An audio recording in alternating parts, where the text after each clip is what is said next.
Bonjour, ravi de vous retrouver. Nous sommes le mercredi 26 août. Retour au calme sur les marchés. Alors personne ne peut dire bien sûr si les ondes sismiques qui ont été enregistrées par les marchés ces derniers jours ne sont que des turbulences passagères ou bien si elles augurent d'un tremblement de terre à l'échelle 7 de Richter. En tout cas, à Paris, les investisseurs, eux, ont profité de la purge pour acheter à bon compte des titres massacrés. Alors, faut dire qu'on a eu une bonne nouvelle hier qui nous venait de Chine. La banque centrale chinoise qui a pris le taureau, ou plutôt l'ours, par les cornes en décidant donc d'une seconde baisse de ses taux directeurs.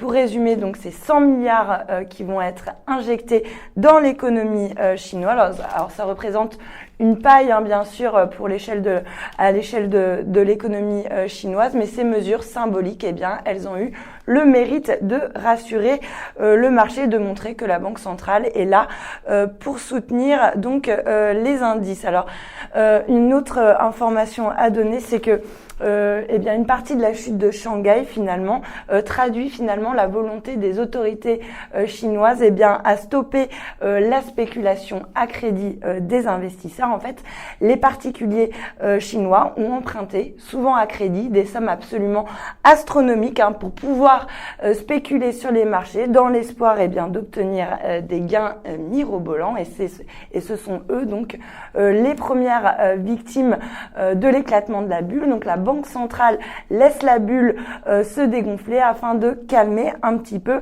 la spéculation. En tout cas, ce qu'on peut en dire, c'est que l'éclatement de cette bulle, c'est quand même un sacré revers pour la place financière de Shanghai. La Chine n'avait pourtant jamais caché son ambition de devenir une plaque incontournable de la finance mondiale. Ça s'est vu notamment avec sa démarche d'internationalisation du yuan. Et puis finalement, l'éclatement de cette bulle lui fait perdre en légitimité. Donc Shanghai n'est pas prête de concurrencer encore Wall Street ou Londres sur les places financières. Et puis l'autre question qu'il faut se poser, c'est celle d'un soft ou d'un hard landing. Alors on en parle depuis des années sur monde financier. Alors c'est vrai qu'entre la crise du système bancaire, la bulle immobilière et puis le ralentissement, les craintes sur la Chine, elles sont loin d'être nouvelles. L'essoufflement de la croissance, c'est un secret de polichinelle. Tout le monde sait pertinemment que la Chine n'atteindra pas les 7% de croissance cette année. En fait, la clé pour sortir de l'ornière, c'est de faire basculer son modèle de croissance vers la consommation plutôt que sur les exportations. Mais là encore, ces questionnements sont finalement loin d'être nouveaux. C'est un long processus de mutation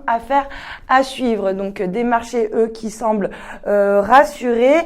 Wall Street, en revanche, termine une nouvelle fois en forte baisse, une lourde perte de 1,3%. Le Dow Jones qui est en baisse de 10% désormais depuis le début de l'année. Alors, c'est un autre risque, celui de la Fed. Hier, on a eu des statistiques encourageantes sur l'économie américaine, et c'est une mauvaise nouvelle pour les investisseurs parce qu'ils se sont pris à rêver que la Fed allait être patiente et qu'elle allait repousser son calendrier de hausse des taux, mais l'économie américaine apparemment va bien. Donc mauvaise nouvelle pour les investisseurs. La Fed pourrait quand même remonter le loyer de l'argent. Voilà pour le morning. Restez avec nous. Très bonne journée.